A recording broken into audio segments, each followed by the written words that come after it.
Hello friends, welcome to Trading Hunar. आप हमारा disclaimer देख रहे हैं जो कि हमारी वेबसाइट www.tradinghunar.com पर भी उपलब्ध है। आज के इस वीडियो में हम ONGC लिमिटेड का फंडामेंटल एनालिसिस करेंगे। हम फंडामेंटल एनालिसिस पाइथ्रोस्की स्कोर के सहारे करेंगे। यदि आप पाइथ्रोस्की स्कोर के बारे में और ज़्यादा जानकारी चाहते हैं तो आप हमारे दो वीडियोस जो कि हिंदी और इंग्लिश में रिलीज हुए हैं उनको आप देख सकते हैं, जिनका लिंक मैं इस वीडियो के डिस्क्रिप्शन बॉक्स में दे रहा हूं।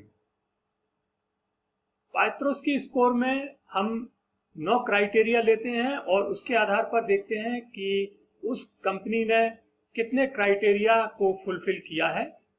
हर क्राइटेरिया का 1 मार्क्स होता है और यदि वो क्राइटेरिया फुलफिल नहीं होता है तो उसके बदले में कंपनी को 0 मार्क्स मिलते हैं। ये जो 9 क्राइटेरियाज होते हैं ये 3 कैटेगरीज में डिवाइड होते हैं, जैसा कि आप स्क्रीन पर देख रहे हैं।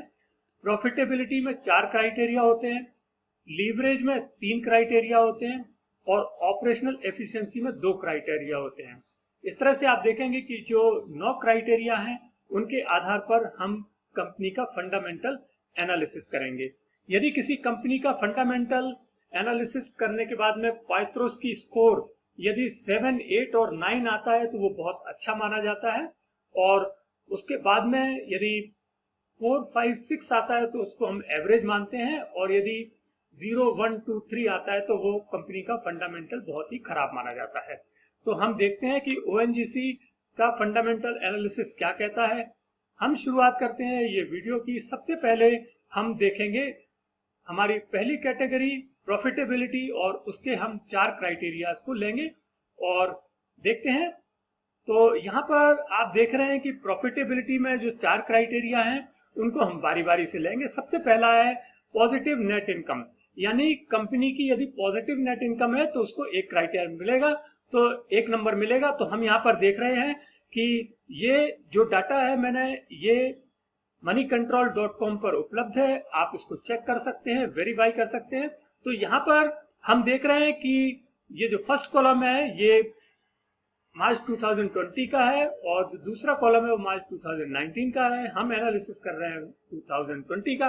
तो यहाँ पर हम देख रहे हैं कि इसमें 10,505 करोड़ का नेट प्रॉफिट आ रहा है, और इससे यहाँ पर ये जो क्राइटेरिया है वो पॉजिटिव नेट इनकम होनी चाहिए, यानी कि यहाँ पर पॉजिटिव नेट इनकम है तो इस कंपनी को हम 1 पॉइंट देंगे। तो यहाँ पर हमने इसको 1 पॉइंट दिया इस क्राइटेरिया में। अब हम लेते हैं दूसरा पॉइंट जो कि है पॉजिटिव रिटर्न ऑन एसेट। तो यहाँ पर हम देखते हैं कि कंपनी का क्या स्कोर कह रहा है। यहाँ पर ये डाटा भी moneycontrol.com पर ही उपलब्ध है।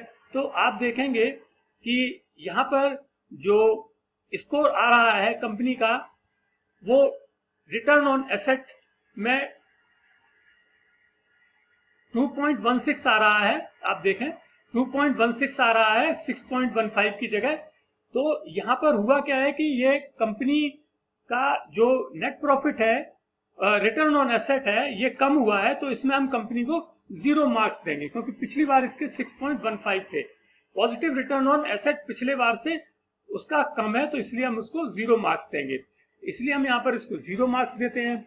अब जो तीसरा क्राइटेरिया है वो है पॉजिटिव ऑपरेटिंग कैश फ्लो का। तो पॉजिटिव ऑपरेटिंग कैश फ्लो में हम देखते हैं कि क्या स्थिति है।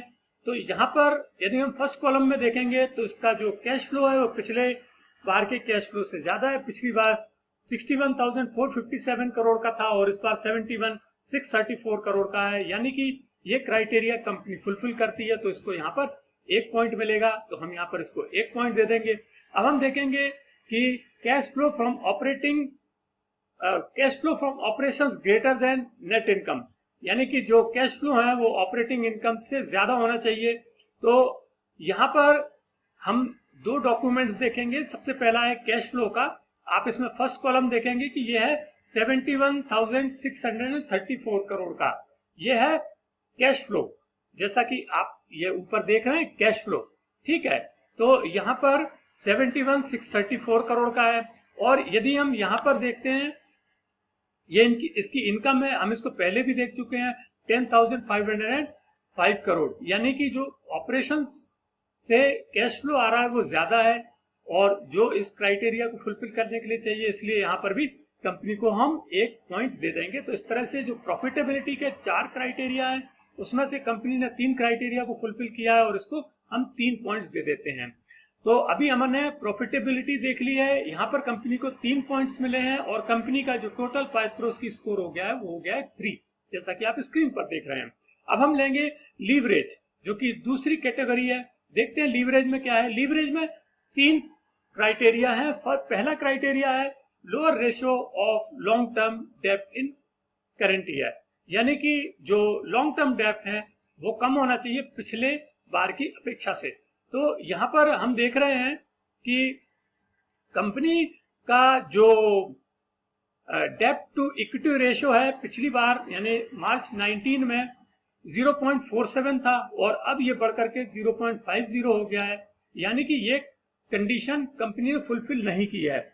हालांकि ये बहुत ही कम अंतर है, हम चाहें तो इस कंपनी को 1 पॉइंट दे सकते हैं, लेकिन हम बहुत ज्यादा फेयर रहेंगे और हम किसी भी तरह से इसमें कोई कंप्रोमाइज नहीं करेंगे। तो हम यहाँ पर कंपनी को 0 पॉइंट ही देंगे, क्योंकि जो क्राइटेरिया कह रहा है हम वही पॉइंट देंगे इसको। तो यहाँ पर हम 0 पॉइंट देंगे।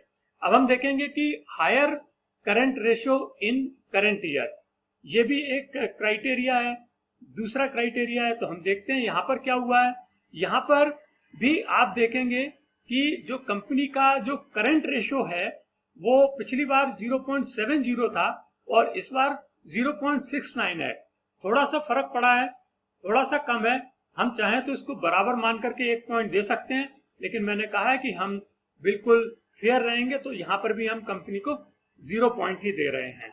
अब हम देखते हैं कि तीसरा क्राइटेरिया जो कि है लैक ऑफ शेयर डाइल्यूशन, यानी कि कोई भी शेयर नया इश्यू नहीं होना चाहिए।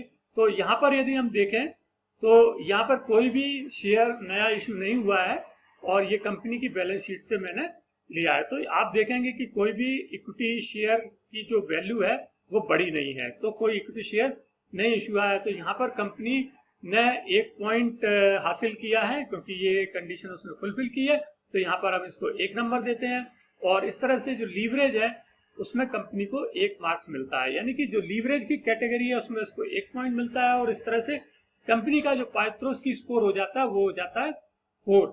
अब लेते हैं हम अपना तीसरी कैटेगरी, जिसमें कि 2 क्राइटेरिया हैं और 2 पॉइंट्स इसमें मिलेंगे। तो यहाँ पर हम देखेंगे कि ऑपरेशनल एफिशिएंसी, हम लेते हैं ऑपरेशनल एफिशिएंसी। इसमें 2 क्राइटेरिया हैं। सबसे पहला क्राइटेरिया है हायर ग्रॉस मार्जिन, यानी कि जो ग्रॉस मार्जिन या ग्रॉस प्रॉफिट है वो पिछली बार से ज्यादा होना चाहिए। तो हम देखते हैं कि लास्ट ईयर इसका जो प्रॉफिट मार्जिन था, ग्रॉस प्रॉफिट मार्जिन था, वो 19.64% था और इस बार ये 14.27% है। तो यहाँ पर भी कंपनी को 0 पॉइंट मिले हैं, क्योंकि ये पिछली बार से कम आया इसका ग्रॉस मार्जिन। तो यहाँ पर हम कंपनी को 0 मार्क्स देंगे।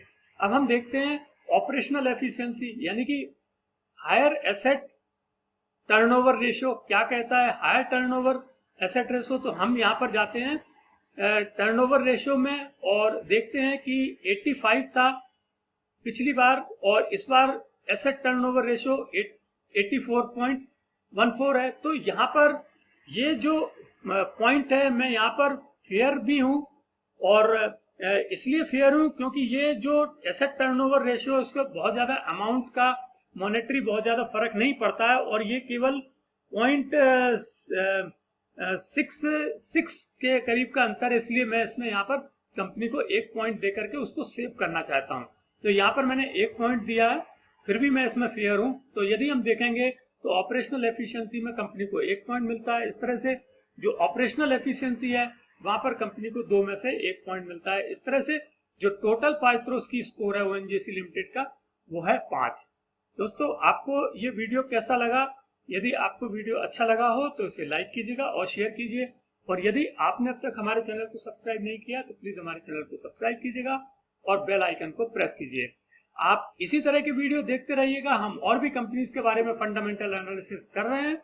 हमने जेबी केमिकल्स का ऑलरेडी कर चुके हैं और उसका जो पाइथ्रोस्की स्कोर है वो बहुत अच्छा आया था। आप उस वीडियो को देखिए जो कि हमारे चैनल पर उपलब्ध है। Thank you very much.